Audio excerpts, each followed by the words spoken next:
지금은 아는 것이 힘이다. 시간입니다.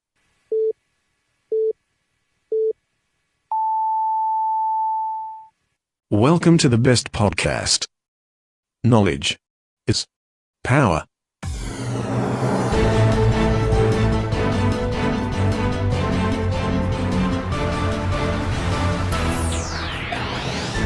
아는 것입니다. 대충 뉴스의 재속보 브리핑을 시작하겠습니다. 봉이 김선달과 아파트 후분양제.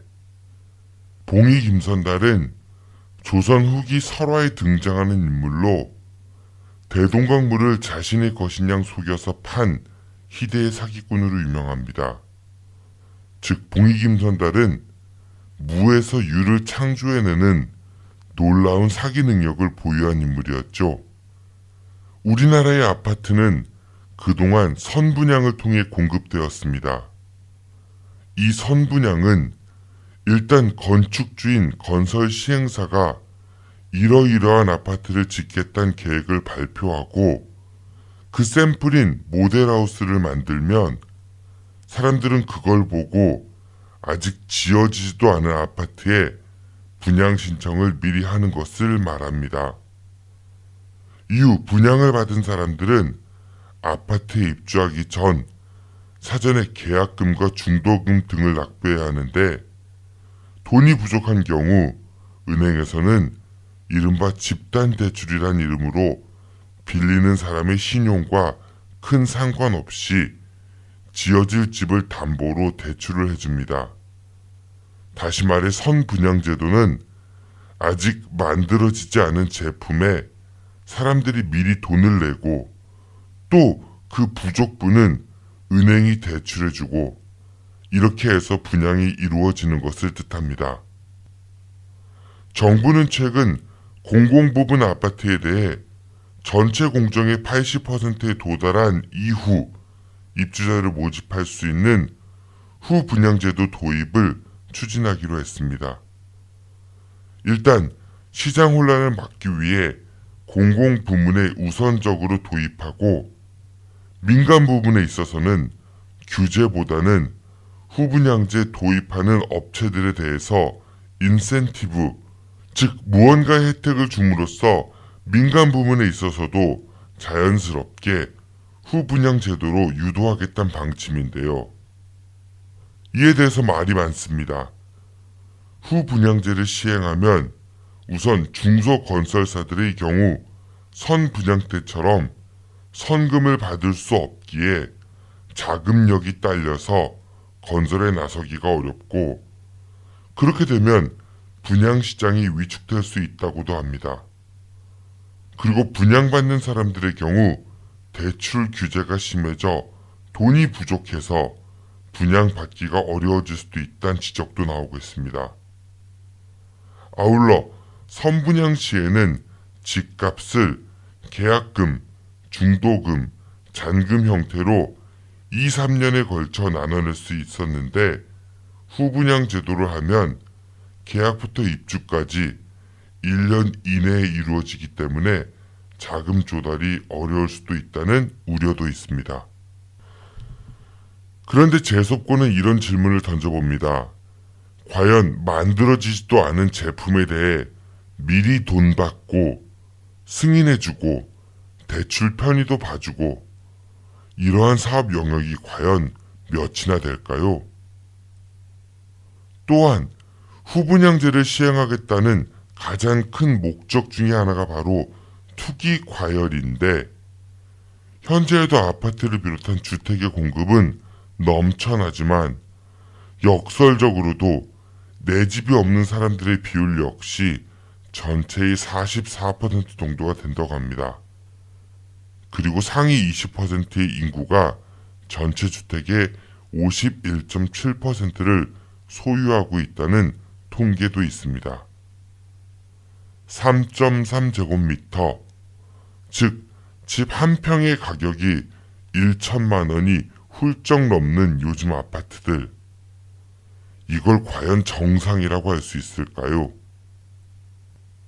물론 대출을 해주어 이자 수익을 내야 하는 은행 입장에서는 집을 많이 팔아 이익을 취해야 하는 건설사 입장에서는, 그리고 손쉽게 돈을 굴려 다주택을 보유해서 투기 수익을 내야 하는 사람들 입장에서는 그동안이 돈 버는 방식에 제동이 걸려서 불만이 많겠지만, 많은 무주택자들은 그리고 무리하게 빚을 내어 집을 산 뒤 이자 폭탄에 시달리면서도 집값이 떨어지면 그대로 망할지도 모른다는 불안감을 안고 사는 깡통 주택 소유자들에게는 지금의 제도가 마냥 좋지만은 않을 것입니다. 무언가를 가진 집단에서 자신들의 이익이 침해당할 때 늘 주장하는 것들, 이렇게 나가면 어려운 사람들 다 죽이는 거다. 이제 더 이상 그러한 이야기에 현혹되지 말았으면 좋겠습니다. 기업은 질 좋은 물건을 시장에 내어놓고 건전한 경쟁을 통해 합리적인 교환 가치와 수요 공급을 통해 형성되는 가격, 이것이 건전한 시장 경제 그리고 자본주의입니다. 설명이 복잡해지면 그건 봉이 김선달식 사기입니다. 오늘의 재수고 브리핑이었습니다. 지금 여러분들의 자동차는 안녕한가요?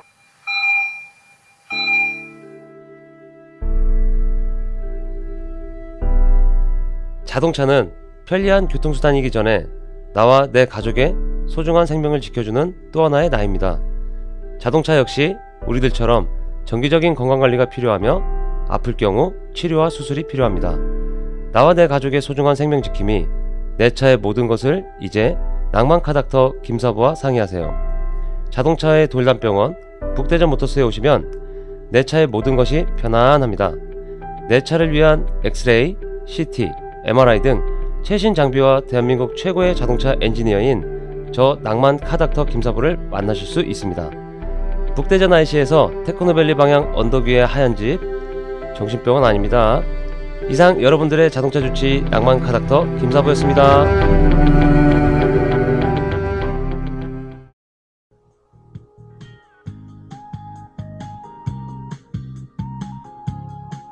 안녕하세요. 혼수, 이사, 중부권 최다 판매 매장 삼성 디도플라자 부사점입니다. 삼성 디도플라자 부사점에서 10년 경력의 혼수이사 전문 상담사의 컨설팅을 받으실 수 있습니다. 전자 제품은 인터넷이 싸다는 편견 날려드립니다. 네이버 검색창에서 대전혼수 또는 대전가전을 검색하세요. 문의 042-282-8666 대전 중구 부사 내거리에 있는 삼성 디도플라자 부사점. 팟캐스트 듣고 오셨다고 하시면 추가 혜택도 드립니다.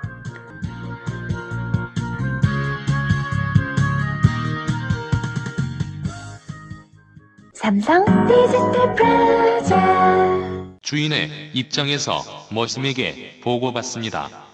박정현의 머슴 읽기.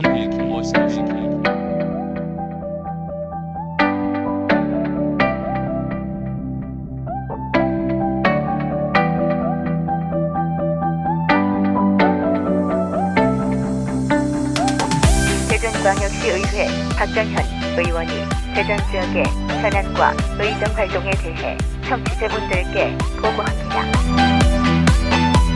지금 카카오톡 플러스 친구에서 아는 것이 힘이다를 친구 추가하시거나 팟빵이나 유튜브, 페이스북에서 아는 것이 힘이다를 검색해주세요.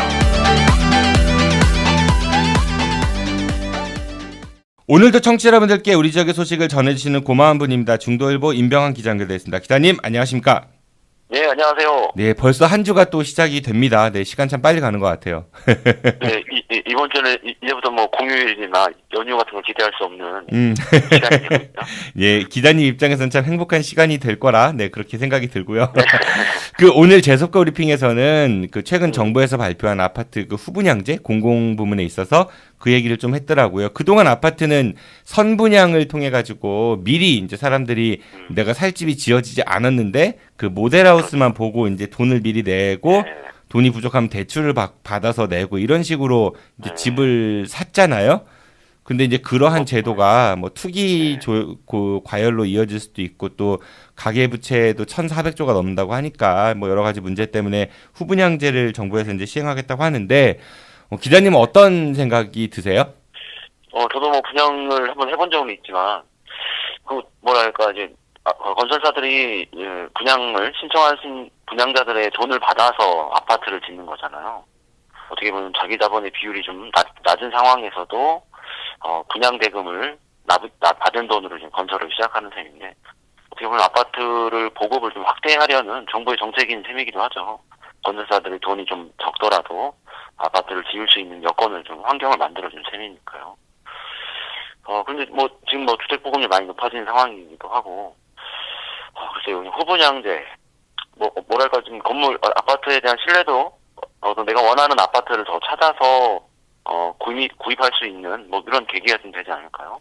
그러게 우리가 뭐 이제 주택 그 모델하우스 가보면은 정말 잘 해놨잖아요. 실제로 건설사들이 모델하우스 그 꾸미는 데에도 엄청난 투자를 한다고 하는데 결국은 그게 이제 그 분양 받는 사람들이 내는 돈에서 나가는 거고 실제 또 모델하우스와 너무 다른 경우들도 왕왕 속출해서 또 부실 공사 얘기도 많고 전 마음에 안 드는 게 이게 사진 보면은 본 이미지는 실제와 뭐 다를 수 있음 이런 거 나오잖아요. 그쵸? 이렇게 교묘하게 빠져나가고 좀 이제 좀 솔직해지면 좋지 않을까 그런 생각이 좀 들더라고요. 그 아파트를 분양할 때 분양 사무소 어떤 모델하우스 많이 짓는 곳이 유성내거리 쪽이잖아요.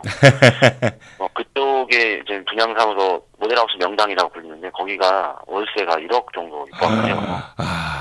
건설사들이 이제 거기를 땅을 선점하는 게 중요해서 그 땅이 굉장히 비싼 땅이죠. 그 건물도 안 들어서잖아요. 모델하우스만 해도 땅 유지비가 나오니까. 네, 그렇습니다. 그런 땅을 좀 이렇게 증여받았으면 얼마나 좋을까라는 그런 생각은 안 하고 계시죠? 그런 생각을 할 여력이 없어요. 알겠습니다. 그리고 이제 지금 지난 주말에 그 신고리 원전 오류코기 건설을 중단 지금 해놓은 상태인데 이거를 없애느냐 아니면 재개하느냐 관련해가지고 끝장 토론회가 이제 열렸더라고요. 네, 많은 분들이 이제 그 시민 그 검증단에 참여를 하셔가지고 이제 찬성과 반대 측 이야기가 막 오가고 전문가 토론 뭐 이런 것들이 TV에서도 중계를 해주는 것 같은데 저도 조금 보기는 했었는데 이거 어떻게 결론 날 것 같으세요, 기자님 보시기에는?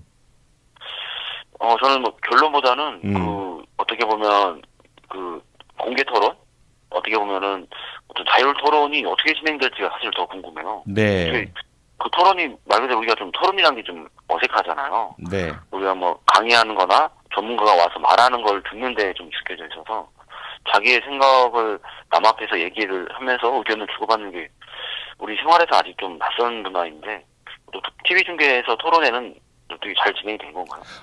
제가 본 바로는 이제 이게 어떤 방식으로 됐냐면은 이제 사람들이 신청을 하면은 거기에 이제 참여할 수 있는 랜덤으로 뽑은 다음에 그 사람들에게 사전에 찬성 측 반대 측 자료를 동일하게 균등하게 미리 배포를 하고 사전 교육을 한 다음에 2박 3일 동안 모여가지고 찬성하는 전문가들의 의견을 쭉 들어보고 반대하는 전문가들 의견을 쭉 들어본 다음에 각 조별로 찬성과 반대 의견을 그 검증단들이 토론을 하고 그런 다음에 궁금한 지점들을 모아서 앞에 있는 전문가들한테 제한된 시간 안에 질문을 던지는 거예요. 그래서 서로 들을 수 있도록 이제 그렇게 진행이 됐고 다소간의 진행에 있어서는 매끄럽지 못한 부분들도 보이긴 하더라고요. 근데 그럼에도 불구하고 이러한 시도를 한다는 것 자체가 그러니까 시민들의 이야기를 들어보려고 하는 시도인 거잖아요. 이거는 지금 당장의 어떤 매끄럽지 못한 몇 개의 부분 때문에 안 하는 것보다는 그걸 보완해서 계속 나가는 게 더 중요하지 않을까 그런 생각이 저는 들었습니다. 그런데 좀 우려스러운 거는 이거 답정로 아니냐 이제 일부 이제 저쪽 그 반대하는 그러니까 그 건설 신고리 오류코기를 재개해야 된다라고 주장하시는 분들이요. 지금 문재인 정부는 반대 탈핵 입장이니까. 답정로로 요식행위 아니냐 결국은 이런 주장들이 많은데 문제는 이게 그 건설이 중단되느냐 재개되느냐도 중요하지만은 못지않게 의견을 모아가는 그 민주주의를 실현하는 과정은 굉장히 높이 평가받아야 되지 않을까 저는 그런 생각이 들었습니다. 저도 이게 결론이 쉽게 나올 수 있는 사안은 또 아닐 수 있을 것 같아요.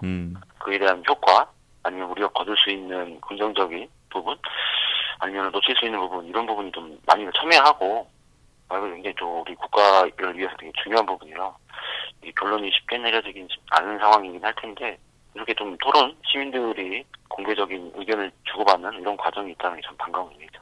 그래요. 그리고 요즘 국정감사가 한참 진행 중입니다. 그쵸? 네. 뭐, 우리 지역에도 여러 가지 이야기들이 나오는 것 같은데, 오늘 뭐 기자님께서 또 소개해 주실 내용이 있는 것 같고, 국정감사는 잘 진행돼야겠죠? 네, 국정감사 어떻게 보면 국회의원들의 의정활동에 있어서 꽃이라고 할 수 있잖아요. 네. 국회의원의 어떤 역량을 한번 펼칠 수 있는 그런 시기이기도 하고, 어떤 행정부의 어떤 견제, 또 국민들이 몰랐던 부분을 밝혀내는 그런 과정이거든요.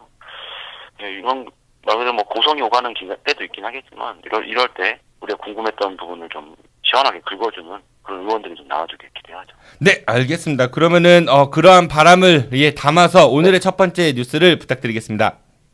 네, 을지대병원 노조가 지난 7일부터 대전과 서울 두 을지병원에서 파업에 돌입했는데요. 저임금 관련 진실 공방이 벌어졌습니다. 노조는 올해 7월부터 임금 교섭을 시작해 임금 총액 7.4% 인상에 다른 사립대 병원과 격차를 해소하자고 요구했는데요. 그러면서 을지대병원 노동자 임금은 다른 사립대 병원의 60% 수준으로 을지대병원 20년차 간호사 임금이 다른 사립대병원 간호사 초임과 비슷하다고 밝혔습니다. 또 지난해 전국 35개 사립대병원 의료 수익 대비 평균 인건비 비중이 41.7%인데 을지대 병원의 인건비 비중은 26.2%에 불과하다고 밝혔습니다. 임금을 기준으로 을지대병원 직원들이 자신들이 처한 열악한 근무 여건을 스스로 이제 밝힌, 어떻게 보면 약간 창피하다고 느낄 수도 있지만 어쨌든 용감하게 밝혔습니다. 그렇죠. 그런데 이걸 가지고 진실 공방을 벌인다는 거는 병원 측하고 노조 측 입장이 서로 다르다는 얘기인 건데, 병원 측은 타 사립대병원 임금 대비 60%밖에 안 된다는 노조 주장이 잘못된 거라면서 사과를 요구했다면서요? 네, 노조 측이 사과까지 요구했다는 건데요. 을지대병원 의료 인력들이 받은 임금이 타 사립대병원 직원들보다 수준이 얼마나 낮으냐를 두고 노조와 회사 측이 다른 견해를 보이고 있는 것입니다. 노조의 주장이 있자 을지대병원 이승진 병원장이 서울에서 직접 기자회견을 했는데요. 그는 타 병원 대비 60% 임금 수준이라는 주장에는 근거가 없고 병원 자체에서 조사한 결과 77% 임금 수준을 보인다고 밝혔습니다. 2016년 결산 인건비를 공시한 사립대병원 31곳을 조사해보니 1인 평균 임금은 을지대병원은 80%, 서울 을지병원은 77%라는 것입니다. 이어 병원장은 병원 매출액도 설명을 했는데요. 이대 목동병원 매출액은 2,732억, 한양대병원은 3,600억, 아주대병원은 4,700억 원인데 대전 을지대병원과 을지병원은 1,873억 원과 1,256억 원으로 이들 병원의 인건비와 비교하기에는 무리라는 주장입니다. 이거는 바꿔 얘기하면은 뭐 77%, 60%냐 77%냐인데 결론은 낮다는 거잖아요, 평균보다. 사립대병원의 인력들이 받는 평균 금액보다 최소한 을지대병원이 77%에서 아니면은 노조가 주장하는 것처럼 60% 수준까지 낮을 수 있다는. 그러니까 다른 병원들은 100만 원 받는데 여기는 뭐 77만 원 최대, 아무튼 여기 병원 측이 주장한 거대로 하더라도 낮게 받는다는 이야기인 거 같고, 그리고 또 매출이 높은 병원은 당연히 높게 받고 낮은 병원은 낮게 받는다. 이건 좀 이렇게 말이 안 되는 것 같아요. 매출하고 또 수익하고는 별개인 거니까. 그렇죠? 뭐 서울 쪽에 있는 병원들은 네, 매출액까지 다 지금 비교를 해봤는데 이제 상대적으로 을지대병원 근로자들이 받는 금액이 적지 않다라는 걸 좀 말하고 싶었던 걸 텐데 병원에서 이제 매출액으로 이제 줄을 세운다는 게 좀 껄끄럽게 여겨지긴 하죠. 아니 그러니까 상대적으로 삼성전자는 매 조 단위의 그런 매출을 올리는데, 그렇다면 중소기업인데 굉장히 알짜 중소기업 다니시는 분들은 삼성전자에 비해 항상 그 매출 대비하고 급여를 조금 받아야 된다라는 논리로 해석이 될 수 있는 여지도 있는 것 같고요. 이거는 또 서울 같은 경우는 땅값도 비싸고 유지비가 비싸잖아요. 그 매출이 높아도 거기에 들어가는 지출이 있기 때문에 결국은 수익률을 봐야 되는데, 이건 좀 병원의 주장이 약간은 좀 무리가 있지 않은가 그런 생각이 들기도 합니다. 그 병원 노조 측은 병원 측이 제시하는 임금 인상률이 전체 직원을 대상으로 한 게 아니라 자신들이 좀 유리한 그러니까 일부 간호사나 부사만 해당되는 것으로 네네. 전체적으로는 인상될 수 없다고 볼 수 있으며 인상됐다고 볼 수는 없고 또 매년 보건의료노조 조합원을 대상으로 한 직종별 임금 현황을 조사한 결과를 봤을 때에는 다른 사립대 병원의 60% 수준이 맞다. 그러니까 의지대 병원이 77% 수준이 아니라 60% 수준의 급여를 받는 게 맞다라고 주장했다면서요. 네, 그러니까 노조가 주장을 하고 이에 대한 병원 측이 다시 반박을 한 상황에서 다시 노조 측이 그에 대한 재반박을 한 셈이거든요. 그래서 어떻게 보면 어떤 임금 수준이라는 건 사실은 가장 명확하게 드러내 보일 수 있는 수단이 될 텐데 어떤 임금 수준을 어떻게 보느냐 말 그대로 회계상의 기준이라고 할까요? 그런 거에 따라서 회사 측이 보는 것과 직원들이 보는 게 좀 차이가 큰 상황이죠. 이거는 병원장님들의 급여도 한번 좀 조사해봤으면은 그리고 판공비하고 그런 거 있잖아요. 뭐 수행비서 들어가고 차량은 뭐 타는지 그것도 같이 비례해서 돼야 될 거 아니에요. 그런 것도 한번 좀 공개했으면 좋겠다는 생각이 들고 그러니까 이 통계라는 게 사실 자기 유리한 쪽으로 해석하는 경우들이 많잖아요. 차용해오고 근데 잘 따져봐야 될 것 같습니다. 결국 병원 측이든 노조 측이든 주장하는 거에서의 우리가 추론할 수 있는 팩트는 급여가 다른 병원에 비해서는 낮다. 좀 많이 낮다. 뭐 이런 거고. 근데 저는 여기에서 좀 한 가지 이런 얘기도 좀 했으면 좋겠어요. 병원들이나 병원 노조들이 환자들의 그 만족도나 의료 서비스에 대해서 개선해야 된다는 목소리는 상대적으로 좀 덜 내는 것이 아닌가. 그러니까 자신들의 어떤 처우 이런 것도 중요하지만은 못지않게 병원은 특수한 곳이잖아요. 사람들이 아파서 가는. 그러니까 내가 환자이면은 사실은 소비자니까 갑이지만은 을처럼 되잖아요. 잘 보여야 되고 잘 부탁드립니다 이렇게 해야 되고 그렇죠. 그러니까 그러한 환자들의 그 의료 서비스 만족도에 대해서 또 고민하고 더 목소리를 많이 내는 그런 활동을 더 열심히 하시면은 아마 시민들의 지지가 더 있지 않을까 그런 생각이 들었습니다. 저는 또 이제 요즘에 큰 병원에 가면은 진료를 받기 전에 수납을 먼저 하더라고요. 네, 그렇죠. 수납이라는 거는 돈을 먼저 낸다는 의미거든요. 이것도 선 진료제네. 네. 선분양제처럼. 어디 지역에 있는 어느 병원은 모토 어떤 지향점을 이곳에 오는 모든 이에게 의료 서비스를 뭐 이런 지향점을 갖고 있는 병원도 있어요. 네. 뭐 그거는 모든 병원에 적용할 수 있는 제시어일 텐데 만약에 제가 돈이 없을 때 병원 가면은 진료를 받을 수 있을까? 그게 좀 궁금하더라고요. 못 받는 거죠. 지금에서는 못 받는 거겠죠.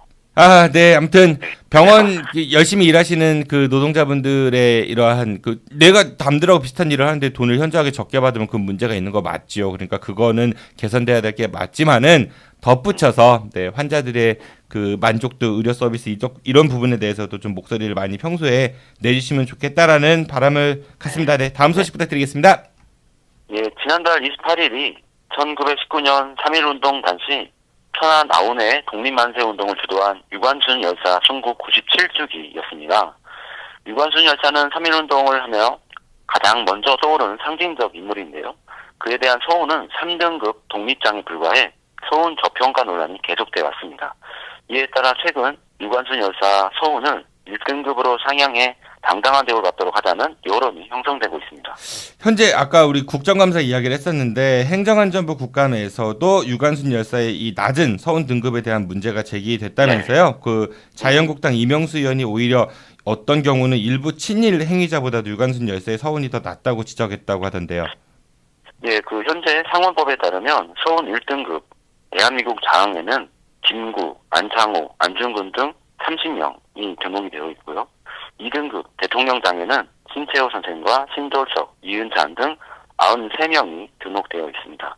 또 그리고 3등급 독립장에는 유관순 열사를 포함해 김도연, 김마리아 등 823명이 포함되어 있습니다. 유관순 열사에 대한 서훈은 1962년 결정됐는데요. 당시 유 열사에 대한 자료가 미흡해 저평가된 측면이 제기되고 있습니다. 이에 대해 이명수 의원은 친일 행위를 한 자들도 유관순 열사보다 높은 등급을 받은 자들도 있다고 꼬집으며 2019년 3.1운동 100주년이 되는 상징적인 해에 재심사를 통해 서훈 승급이 필요하다고 주장했습니다. 근데 제가 어렸을 때만 해도 유관순 열사가 아닌 유관순 누나였죠. 뭐 유관순 누나. 예, 유관순 누나는 네, 유관순 누나는 교과서에도 늘 등장하는 그러니까 이게 자료가 부족해서 저평가된 측면이 있다라는 말하는 게 좀 의아한 게 이미 교과서에서도 그렇게 막 상징적 인물로 그 부각을 시켰는데 자료가 저평가됐다? 바꿔 얘기하면은 자료가 부족한 사람을 교과서에 상징적으로 내세웠다라는 거 아니에요. 그러니까 그 당시 그 서훈을 지정하는 과정에 있어서 분명히 무언가 문제가 있지 않을까 그런 생각이 들기도 하고 그 뭐 그렇죠. 이런 얘기도 있었어요. 심지어는 저 어렸을 때 이건 좀 여담인데 유관순의 비밀 해가지고 그 유관순의 비밀 12가지를 알면은 알아서 밤 12시에 거울 보고 그걸 얘기하면 유관순 누나가 와서 잡아간다 뭐 이런 얘기 있었어요. 혹시 들어보셨어요? 아니요, 생소하네요. 그러시구나. 저희 어렸을 때 그런 거 많았었거든요. 그래서 12가지를 저 다 알았어요. 그래가지고 무서워서 며칠 밤을 못 잤던 그런 기억도 있거든요. 그러니까 그만큼 유관순이라는 인물은 굉장히 상징적인 존재였다라는 거죠. 우리 어린이들에게 있어서는 어린 시절에. 그런데 자료가 부족했다?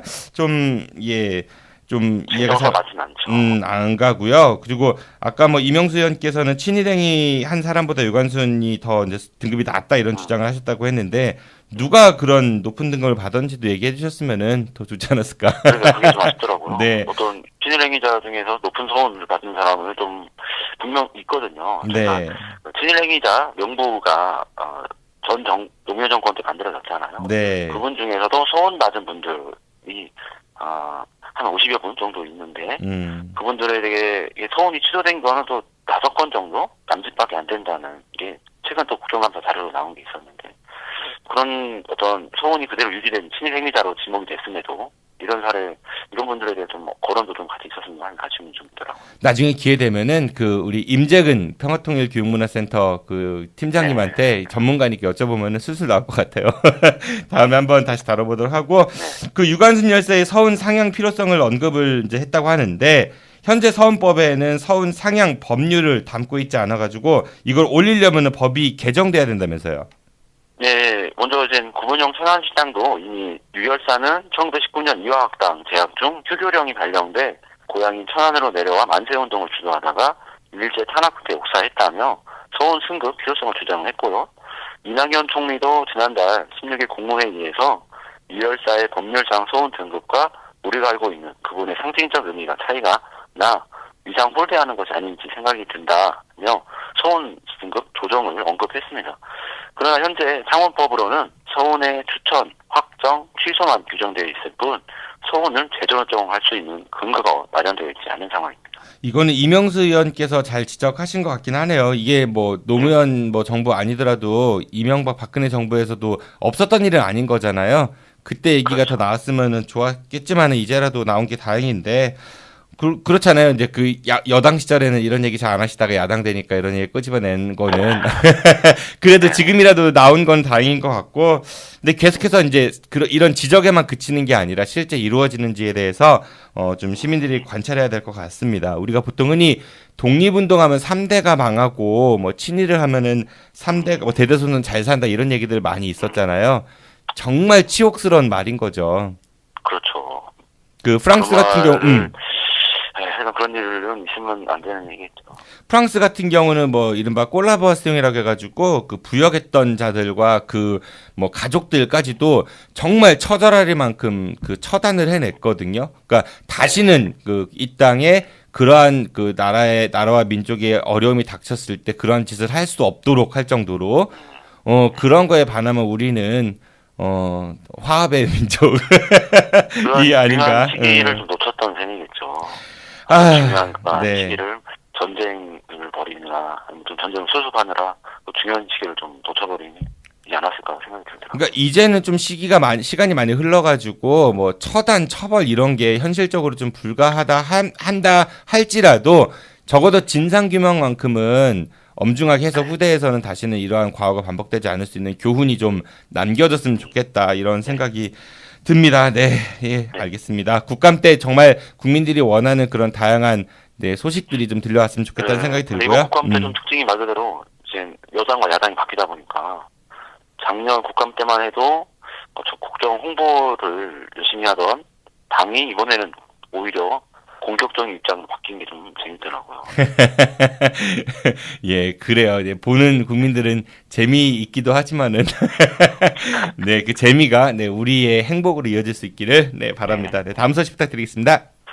네, 대전 유성구 용산동 일원에 현대백화점 아울렛을 조성하는 사업이 대전시 도시계획 건축심의위원회를 최근 통과했습니다. C는 최근 현대백화점이 제출한 대덕 테크노밸리 관광 휴양시설 용지 개발 계획에 대한 심의 평가를 진행을 했는데요. 현대백화점 측은 250개의 매장을 만들고 57의 호텔과 컨벤션을 조성하는 복합 개발을 제안했습니다. 이 같은 개발 계획이 대덕 테크노밸리 사업에 부합한 것인지에 대한 심의를 최근 한 것인데요. 이에 대해 건축물의 위치나 보행 동선, 주변공원 등의 일부 보완상을 요구받았을 뿐 전체적인 사업 계획에는 당초 계획과 부합하다는 판단을 받은 것입니다. 이에 따라 대덕 테크노밸리 용산동 일원에 방치됐던 10만 제곱미터 부지에는 관광 쇼핑시설을 조성하는 사업이 본격적으로 행정 절차를 시작할 것으로 보이고 내년 상반기쯤 착공할 수 있을 것으로도 예측되고 있습니다. 이 용산동은 그 대전 시민들한테 이렇게 익숙한 지명은 아닐 것 같아서 제가 지도를 좀 찾아보니까 북대전 ICS 테크노밸리 사이 그쪽 지역을 얘기하는 것 같더라고요. 여기는 지리적으로 세종시하고도 좀 가까우니까 아마 이런 복합 아울렛 뭐 이런 거를 조성하는 게 아닌가 그런 생각도 들고, 근데 갑천만 건너면 대덕구거든요. 우리가 대덕구에 이제 쇼핑시설 하나 없다, 뭐 백화점 하나 없다 이런 얘기들 많이 했는데 대덕구만 더 소외되는 게 아닌지 뭐 그런 생각도 듭니다. 뭐 참고로 내일 이제 저희 그 방송에 박정현의 머슴일기의 그 패널인 박정현 그 의원이 내년에 대덕구청장 출마 선언을 했으니까 제가 이 관련해서 한번 물어볼게요. 그리고 그 북대전 IC 인근에 가면요 교통체증이 엄청나거든요. 그쪽에 그 원자력연구 앞쪽으로 해가지고 과연 이거 어떻게 해야 할지 어딥니까 갑천 천변 그 고속화도로 같은 경우도 출퇴근 시간대라든지 차 많이 막히잖아요. 그리고 또 인근에 원자력 연구원도 있고 그러니까 저는 또 이제 의아했던 게 매장이 250개인데 객실은 50개다. 객실이 50개면은 굉장히 무슨 모텔 수준 정도밖에 안 되는 거 아닌가. 그러니까 객실이 짜맞추기용으로 들어온 건 아닌가 이런 생각도 좀 들었고요. 그러니까 매장 분양 다 되면은 건설사에 돈 벌겠지만은 그 매장에 이제 옷 사러 사람들 안 오시면은 분양받은 사람들만 그 피해 보는 거 아니에요? 예, 그리고 건설사들은 여러 특혜도 있다고 하고. 요즘에 대전에도 지금 결혼식장으로 유명한 많이들 애용하시는 곳이 이제 ICC 웨딩홀이라고 대동동에 있거든요. 거기도 사실 보면은 웨딩홀만 하는 곳이 아니에요. 거기 호텔이 있거든요. 근데 말 그대로 거기서 이제 사업을 어떤 컨벤션과 호텔업을 하려면은 그 기능만으로는 허가가 안 나오니까 거기다 숙박 호텔 기능을 더해서 고생만 호텔을 갖춰놓은 어떤 그런 느낌인데 현대에서도 용산동에 지금 사업을 하려다 보니까 아마 2014년에도 사업 계획을 냈을 때는 거기엔 아울렛만 그 당시엔 아울렛만 사업 계획이 포함되어 있어서 그때 그건 굉장히 좀 진행을 못했던 사안이거든요. 근데 이번에 다시 사업 계획을 내면서 거기 호텔과 컨벤션 기능을 좀 넣어서 또 어떻게 보면 지역에서 필요한 요소를 좀 넣어줬다는 의미죠. 근데 그게 말 그대로 우리가 요구한 충분한 정도의 수준이 되는지가 사실은 만족스럽지 않은 게 아닌가 뭐 이런 생각도 좀 드네요. 아 괜히 이런 거 분양 받아가지고 피해 보시는 분들 우리가 뭐 그런 사례들은 굉장히 많잖아요. 뭐 겉에 화려하고 이래서 거기에 입점만 하면 떼돈 벌 것 같았는데 막상 전재산 막 해서 들어가니까 장사 안 되고 근데 건설한 측은 뭐 손해 보는 거 없잖아요. 다 분양해서 팔아버렸으니까 이거 좀 잘 생각해 보셔야 되지 않을까 그런 생각이 드네요. 네. 오늘도 고생 많으셨고요, 기자님. 주말 때 잘 쉬셔서 목소리가 오늘은 굉장히 밝으신 것 같습니다. 네, 다행이네요. 네네. 수요일 뉴스 때 뵙도록 하겠습니다. 고맙습니다. 안녕히 가십시오. 네, 수요일에 뵙겠습니다. 지금까지 대충뉴스의 중도일보 임병환 기자였습니다. 새롭게 시작되는 한 주입니다. 명절 증후군 이제는 탈탈 털어버리셨죠?